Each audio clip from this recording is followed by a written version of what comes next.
What's up? This is Chesh here, and today we're going to go through... What are we even calling this? Do we have a name for this deck yet? Did people name this deck other than like Genesect meets Bronzong equals win? I'm not sure. This is a deck, again, in our metagame series for Nationals of new decks that we should keep an eye out for. And this is, of course, the Genesect Bronzong energy attached deck. I don't know what we're going to call this. Anyway, people probably got names.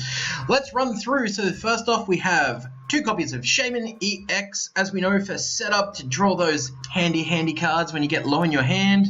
We have 1 copy of Aegislash EX, which is amazing against a number of decks because of Mighty Shield, which, can we call this Captain America? Does that work? Because of Mighty Shield? No? Well, I had to try. Anyway, this is a metal Pokemon with 170 HP and 3 retreat cost. Has weakness to fire because metal, fire. Fire melts metal. That's pretty easy. And a resistance to psychic. I've got no jokes for that at all. You just can't see it coming. That's terrible. It does Slash Blast, which is 3 colorless, and this attack only does 40 plus damage. Hang on a second though. 40 plus 20 more for each metal energy attached to this Pokemon. So that's pretty handy. Mighty Shield, though, is where our bread and butter is for this attacker. Prevent all damage done to this Pokemon by attacks from each of your opponent's Pokemon that has a special energy attached to it. Now, as you can see, that is pretty handy in the current metagame, what with the water energy that I can't remember the name of, that's a special energy that some freaky decks play. Double Dragon Energy, of course. You're able to get around things that play, I don't know, Double Colorless Energy. I can't think of a deck that might run that at all. Psychic Resistance. Not much. Let's move on. We have 3 copies of Bronzor, which goes with our 3 copies of Bronzong. Bronzor, you're never going to use him. 60 HP, Fire Weakness, Resistance to Psychic, Hammering for 20 damage, and Iron Defense. Don't want to know about that. That's horrible as your base Pokemon. But your bread and butter with this one is Metal Lynx. Now, this is a 90 HP Pokemon with 3 retreat cost. Seems like a bit of a theme for a lot of the metal Pokemon, which is disgusting. But you gotta do it. So, Metal Lynx, once during your turn, before you attack, you may attach 1 metal energy card from your discard pile to one of your benched Pokemon. So it doesn't matter the Pokemon. It could be Shaman, it could be Genesect, it could be Bronzong. Now, I wonder why we would want to attach metal to Bronzong. We'll get to that. We have Hammering, which does 60 damage for 2 metal and a colorless. Not great, but in a pinch, it can be used. However, we've got Bronzong Break. Now, Bronzong Break, for 1 metal and 1 colorless, does an attack called Metal Rain. Not Purple Rain, although that is purple in the background, so I'm going to call this the Prince card. And it does 30 damage per metal energy you decide to discard from this Pokemon. Load it up, Unleash. Now, we're only running 1 copy because more than 1 seems like a bit of overkill for something we're probably not going to use that much. It extends your HP to 130 from 90, so that's a little bit of a great bonus. Now, we are running 2 copies of Genesect EX. Other types of this deck run up to 4 copies of Genesect EX. I think 4 is a mistake because generally speaking you only need 2 in here because you only want 1 at any given time out, just because it's not... It's hard to use, but it's easy in this deck, but you don't want more than 1 or 2 out at a time, generally speaking. But Genesect EX is a crowd favorite and has been ever since its inception, all the way back in Plasma when there was an amazing Genesect EX. This one's not as amazing as that one, but this one's still pretty good. So 180 HP, that's pretty good for an EX Pokemon. Most of them are about 170. It has obviously a weakness to fire because melting of metal, and a resistance to psychic with only 2 retreat cost, which is actually pretty cool. The attack is, 3 metal for Rapid Blaster, which does 100 plus. So the plus is where you get to discard a metal energy attached to this Pokemon. It does 20 more damage for each discarded. Sounds like a terrible ability, but it's not, because you're playing Bronzong. So Bronzong's going to keep charging you up, and you're going to switch him around. That's because of Drive Change, though. So Drive Change allows you to take a Pokemon tool attached to this Pokemon, put it back in your hand. So, where do we go from that into something usable. Well, Fighting Fury Belt, of course, to extend your HP and lets you do 10 extra damage. Sounds alright. Or Float Stone.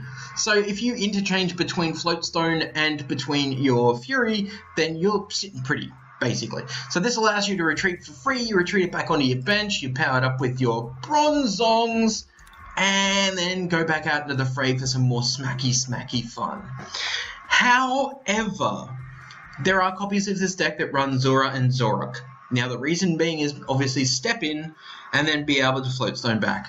That is a version of the deck that I have yet to really try successfully, and I will fill out a version of this at some point that will use that, and it'll be pretty good. Now, we are running 2 copies of Battle Compressor. Yes, we could probably reduce this down to 1, but at the moment I'm testing with 2. So it allows you to go through, obviously, and thin out your deck, but it also allows you to put those much needed trainers in your yard, or Metal Energy to use with Bronzong. So that is handy. We're running 2 level ball, because your level balls can go and grab your Bronzors and your Bronzongs. Sounds pretty easy. We are running 3 Max Elixirs, just so you can pile up that energy from your deck into your basic Pokemon on your bench. Now remember, it is basic Pokemon, so it's not going to attach to Bronzong in any form, Bronzong or its break. It is able to be put in Bronzor. Why you would do that is no business of mine, but I certainly wouldn't. So it's easy to help you power up Shaymins if you need to, or your Aegislash-X, or your Genesect preferably. We are running 1 Sacred Ash just to get out of the Bronzongs back, because if the Bronzongs are killed off, that's it. That's game over. That ruins your entire deck.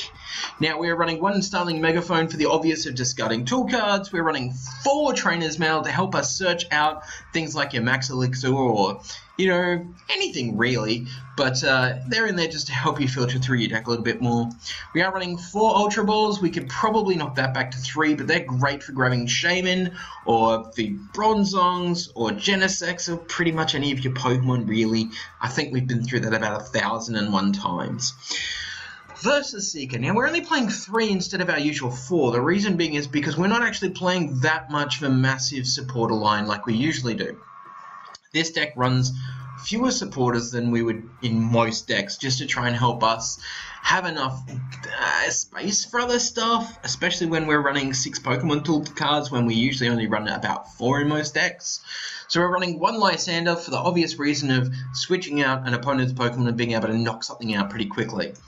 And we're only running 2 because 2 seems to be like a really good number for this deck. We are running 4 Professor Sycamores to help discard your hand and draw cards. We're running 2 Wally. Wally exclusively is basically about your Bronzongs. Not basically, it is. So you're basically using those to get your Bronzongs out ASAP. Zurus is great for getting rid of tool cards, it's great for getting rid of special energy, and that is about it. They'll probably come out at some stage. Now, we are running 2 Skyfield in this deck. We probably don't even need the Skyfields and could probably replace them with something else. I haven't had too many situations where I've had a Skyfield out and gone, thank goodness I have that out. But, you know, obviously if you've got 3 Bronzongs in play, then you've got your... Yeah, anyway. There's a whole thing I could go through with that, and it's just not as rewarding as it would seem in this style of deck just yet. We've already spoken about our Fighting Fury Belts and our Float Stones. They are in there for the obvious reasons of extra HP and damage, or extra free retreat cost. Extra? Just free. We are running 10 Metal Energy, which actually feels a little bit low with this deck because you're discarding so many energy. But it's pretty good. This deck is... It's alright. I certainly don't feel like this is my style of deck. However, it is a strong deck. If you can get it and keep it rolling, you can steamroll your opponents like there's no tomorrow. It can be extremely effective. That being said, that's it for us, and we're going to go out and do some videos on playing this deck through ladder and tournament and things like that. But this is the Bronzong deck that you will be seeing around. You need to be aware that this is going to be part of your Nationals meta, especially here in Australia. Nationals is next weekend, and I am so amazingly happy because I'm going to be there and I will be playing a deck in Nationals. I haven't settled on which one, but it might include Mega Alakazams. That's it for me today, so tune in next time and we'll go through some ladder or some tournament or something.